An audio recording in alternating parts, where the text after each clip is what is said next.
నేనైతే మంచి మంచి ముచ్చట్లతో వచ్చేసిన. ఎలా ఉన్నారు అందరూ? వినడానికి మీరు కూడా అడిగినారా? సరే మరి వినేసేయండి. అయితే ఈ మధ్య మా దోస్తులు ఏమన్నారంటే సీరియల్ గురించి మంచి మంచి చెప్తున్నావు, అయితే మన జైత్యాల డీమార్ట్ వచ్చింది కదా, డీమార్ట్ గురించి కూడా ఒక రివ్యూ వీడియో చేయవా అన్నారు. సరే అందుకోసమని ఈ వీడియో చేస్తున్నాను. డీమార్ట్ మన జైత్యాలు వచ్చినందుకు సంతోషంలా. ఎందుకు చెప్పన్నా, మన దగ్గర జాబులు లేకుండా ఎంతమంది పిల్లలు ఉన్నారు కదా, 10 తరగతి 12 తరగతి అంతేకాదు డిగ్రీ పీజీలు చేసి కూడా ఖాళీగా ఉన్న పిల్లలు బాగా మంది ఉన్నారు. అట్లాంటి పిల్లలకు జాబులు దొరికినట్టే సంతోషమే కదా. సరే అసలు విషయానికి వస్తే డీమార్ట్కి అయితే నేను మొన్న పోయినా, డీమార్ట్ ఓపెన్ అయిన తర్వాత ఒక 2-3 రోజులకైతే పోయినా. ఎందుకంటే ఆడ మరి సామాన్ ఎట్లున్నది, దాని రేట్ ఎంత ఉంది, బయట రేట్కి ఇక్కడ రేట్కి ఏమైనా ఎక్కువ తక్కువ బాగుందా, మనలో మరి బాగా షాపింగ్ చేయచ్చలేదా కనుక్కుందామని పోయినుల్లా. లోపల పోయినాక ఏమైందంటే, ఇక లోపలికి పోయినాక వెంటనే మా బిడ్డను తీసుకొని పోయినా ఒక 2-3 ఫోటోలు అట్లా తీద్దామని ఇట్లా ఫోటో తీసిన బిడ్డది. అప్పుడే అక్కడ స్టాఫ్ ఉంటారు కదా, ఆ డిమార్ట్ పనిచేసే స్టాఫ్, అక్కడ ఒక అమ్మాయి ఉండి, మేడం ఇక్కడ ఫోటోలు తీయరాదు అని చెప్పిందిలా. గంతే కథ. ఇక నేనైతే మస్తు నారాజైనుల్లా. అరే నేనేమో సామాన్ ఎట్లుంది, రేట్ ఎట్లుంది, మరి మా దోస్తులకు చెప్తా, ఇవన్నీ బట్టి అయితే ఎట్లా వీడియోలో చూపిస్తాం కదా, ఒక్కొక్కటి తీసుకున్నాను అనుకున్నా. కానీ ఇక బాగా నారాజైన అద్దనక ఏం చేయాలి, 1000 రూపాయల సామాన్ ఏదో ఒకటి కొనుక్కుందామని చెప్పేసి అన్ని తిరిగి చూసిన, పప్పు ఉప్పు చెప్పులు బట్టలు అవన్నీ తిరిగి చూసిన. ఇక అన్నిటిని బట్టి నాకు అనిపించింది చెప్తున్నా, బయట రేట్లు ఎట్లున్నాయో ఈడ కూడా గింత అనిపిస్తున్నాయి ఉల్లా. నిజం. అసలు ఈ డీమార్ట్ వాళ్ళు మరి కొత్త కొత్త జైత్యాలకు వచ్చినాం, ఇక్కడ ప్రజలకు కొంచెం కొత్తలో అయితే కొంచెం ఆఫర్లు ఇద్దామని అనుకోవాలా లేదా? నాకైతే నాకు అనిపించింది చెప్తున్నా, నాకు అనిపించలే.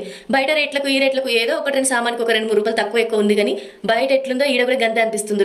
కాకపోతే రావచ్చు 1-2 సార్లు మన ఫ్యామిలీ తీసుకొని రావచ్చు, ఎందుకంటే కొత్త కొత్తగా వచ్చే మన జైత్యాలకి మరి ఏమేమి సామాన్లు ఉన్నాయి, ఏంటి ఉన్నాయి అన్ని చూడాలి కదా. ఈ పిల్లలకు బొమ్మలు, చాక్లెట్లు, బట్టలు అన్ని ఒక్క జాగాలు ఉంటాయి ఇలా డిమార్ట్లో. అన్ని సామాన్లు, ఇంట్లో సామాను, వంట సామాను అవన్నీ ఉంటాయి కాబట్టి ఒకసారి అయితే వచ్చి చూడండి. ఇక కొంచెం అలాంటి మధ్యతరగతి వాళ్ళు, మిడిల్ క్లాసులు మాత్రం బాగా ఆచి తూచి కొనాలి. ఎందుకంటే అందులో మన ఆడలకి ఈ డబ్బాలు, ప్లాస్టిక్ డబ్బాలు, స్టీల్వి అవి ఇవి బట్టలు చూడంగానే అబ్బా ఇది కొందాం, అది కొందాం, అది కొందాం, ఇది కొందాం అనిపిస్తుంది.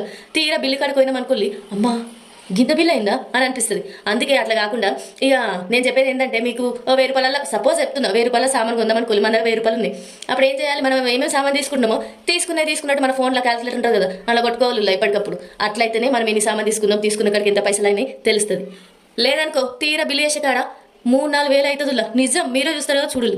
మళ్ళీ 3-4 వేలు అయినాక ఈ సామానద్దు, ఆ సామానద్దు, అదద్దు, ఇదద్దు అని మళ్ళీ తీసుకుంటా పెట్టుకుంటా మంచిగా ఉండదు కదా. మళ్ళీ ఆ 1000 రూపాయలు కూడా బరాబర్ కాకపోతే ఆగో పరిశ్రమ. అందుకని నేను చెప్పినట్టయితే వేయాలి, సరేనా? ఇక ఉండాలి ఏం కాదు, అని తీరులా ఒకటి కాదు ఉంటాయి కాబట్టి మంచిగా షాపింగ్ చేయొచ్చు. కానీ కొంచెం అలాంటి మధ్యతరగతి ప్రజలకే కష్టం. కానీ చూసిరాలి ఒకసారితో పోయిరాలి. ఇక నన్నట్టయితే కిరాణా షాపులు, సూపర్ మార్కెట్లు నయముల మనకి దగ్గర 3-4 సామాన్లు ఎన్నో తీసుకుంటాం, ఇంత పైసలు ఉంటే తీసుకుంటాం, లేకపోతే ఇంత ఖాతా రాసుకుంటాం, అదే మనం ఉదర పెడతాం. ఇక ఇంకోటి జోక్ చెప్పాలి ఏంటంటే, మనం ఎన్ని సామాన్లు తీసుకుంటే ఇక్కడ మంచిగా కవర్ల చిన్నది పెద్ద కవర్లు వేసి మనకి ఇస్తారు కదా. మన 100 సామాన్ కాదు 1000 సామాన్ కొన్నా, వాళ్ళు ఏమంటారు తెలుసా, వాళ్ళు ఏమైనా తెచ్చుకున్నారా అంటారు. ఏం తెచ్చుకోవాలంటే సరే మరి బ్యాగ్ ఇవ్వమంటారా అంటారు. క్యారీ బ్యాగ్ కానీ సామాన్లు వేసుకోనికి అంటే, అది లేకపోతే మన నెత్తి మీద మోసుకుపోవాల్సిందే. గట్లుంటే డిమార్ట్తో. అందుకని కొనే సామాన్లు కూడా వాళ్ళ సంచి కూడా ఇయ్యరు, సరేనా? కానీ పోండి ఒకసారి అయితే పోయిరాలి, సంతోషంగా అన్ని తిరిగిరాలి. ఏది పడితే అది కొందాం అనుకో.